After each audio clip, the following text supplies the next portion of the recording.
Hey guys, let's play Try Not to Name the Same 5 Things as Me game. So how it works is I'm going to pose different questions. If you have the same answer as me, you're going to be out. And this is going to be classic movie edition, so if you don't watch classic movies or not interested, probably not the video for you. Okay, number 1. Name an Audrey Hepburn movie. 3, 2, 1. Roman Holiday. Number 2. Name an Alfred Hitchcock directed movie. 3, 2, 1. Rear Window. Number 3. Name a Frank Capra directed movie. 3, 2, 1.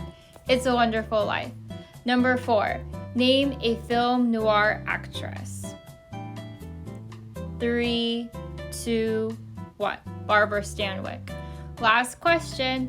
Name a James Dean movie.